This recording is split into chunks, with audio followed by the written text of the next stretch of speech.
Hello again, and thank you for joining me for another Taekwondo lesson. Today I'm going to show you how to practice Dan-Gun Tul, which is the second of 24 patterns in Taekwondo, and it's usually taught to a yellow belt 8th cup student.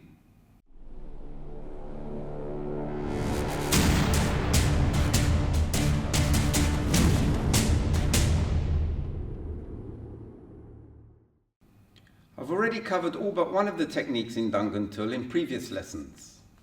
And this includes knife hand guarding block, which I covered in lesson number 8, twin forearm block, which was in lesson number 18, and knife hand side strike, which was lesson number 7. And all these techniques are done in L stance in pattern Dan-Gun. All the other movements are done in walking stance, and this includes outer forearm low block, which I covered in lesson number 5, and outer forearm rising block, which was covered in lesson number 6. The only technique I haven't covered is a walking stance high punch, but this is very easy. It's just like a middle punch, except that the fist is at eye level instead of shoulder level. And all the punches in Dan-Gun Tul are high.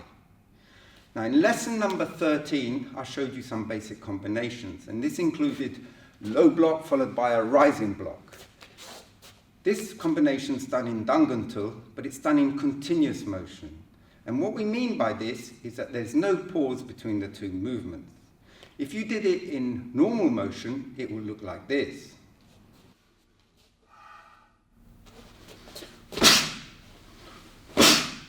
You'll notice that there's a distinctive pause in between the two techniques. So from here, you relax, go up, down, pause, relax, up, down, pause. And there were two separate breaths with a pause in between, one for each technique. But when you do continuous motion, it's like this. So the pause has been taken out. As soon as you finish one technique, you move straight on to the next one. So you relax, up, down. And even the breath is continuous. Although you have two breaths, one for each technique, in between it continues rather than pause.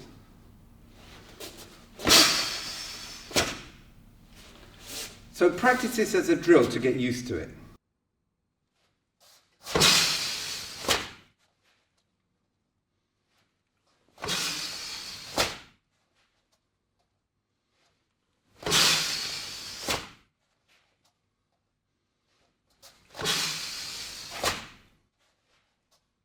In lesson number 17, which was on Chonji Tul, I showed you two types of turning motion, and these are also included in pattern Dan-Gun.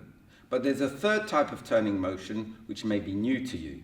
It involves a 270-degree turn, turning counterclockwise into L stance while turning backwards. To practice this, go into a walking stance high punch position, and then you're going to turn and move into L stance twin forearm block. So starting from here, pivot just over 270 degrees so that the rear foot is pointing 15 degrees inwards, which is the correct position for L stance. And then you raise your body as you wind up and drop back into your L stance as you do a twin forearm block. A common mistake that beginners make is not to pivot enough at the beginning, and they will leave their rear foot pointing out there. And they may leave it there as they step into L stance, making their L stance incorrect. Or they may turn the foot in, but they pivot on the heel, which is incorrect because you're supposed to pivot on the ball of the foot. So to make sure you do it properly, pivot early with that front foot and pivot with the ball of the foot. And keep the center of mass low as you turn, then raise it and drop at the end. So practice this as a drill because it's one of the trickiest parts of the pattern, and it forms movement number 9 of Dan-Gun Tul.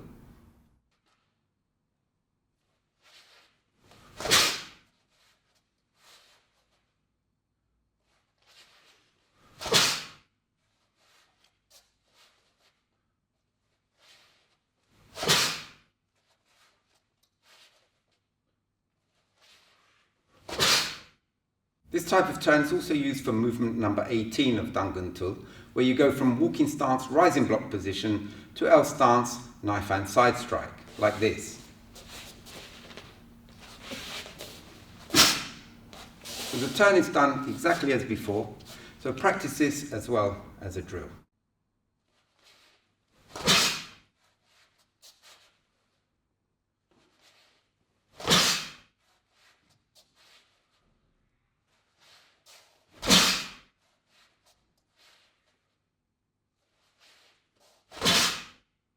Having learned all these fundamental exercises, you're now ready to practice DanGun Tul.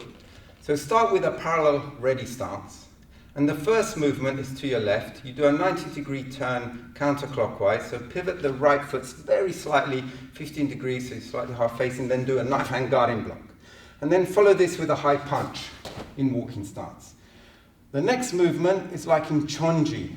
You do a 180-degree turn clockwise into our stance, knife hand guarding block, followed by another high punch. And the fifth movement is just like Chonji. It's a 90-degree turn counterclockwise, performing a low block. And then you follow up with 3 high punches. Try not to rush this part. I often see beginners rush. And then we're on to movement number 9, which we practiced earlier. You pivot 270 degrees, twin forearm block, followed by a high punch. And then you do another 180-degree turn clockwise to do another twin forearm block, going into L stance, followed by a high punch in walking stance. And the next 2 movements is the combination of low block, rising block, done as continuous motion. So pivot a little bit and then twist 1 and 2. Then you do 3 more rising blocks. 1, 2, 3, and then we're on to movement number 18, which I showed you earlier, which you practiced. Pivot 270 degrees, knife hand strike, followed by another high punch, and then pivot 180 degrees clockwise for another knife hand strike, followed by a high punch. To go back to ready stance, you need to pivot on the rear foot, moving backwards. So raise the heel, pivot, and then drop. And that's pattern DanGun. So here's a demonstration of DanGun Tul.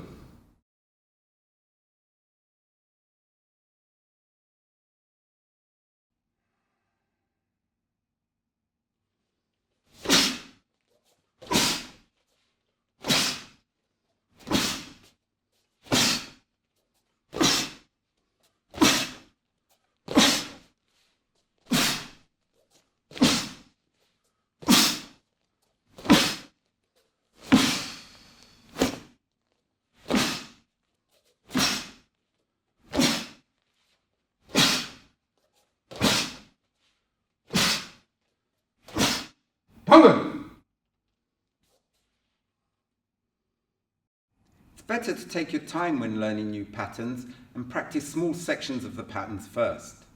These are fundamental exercises of doing the same movement over and over again, or a combination of a few movements together like we did earlier. And when you become proficient at these, you can put all the parts together to form the whole pattern. So that's it for DanGun Tul. Thanks for watching, and if you haven't subscribed already, please do so, because I'll be covering new movements and other patterns. So I hope you join me for the next one. See you then.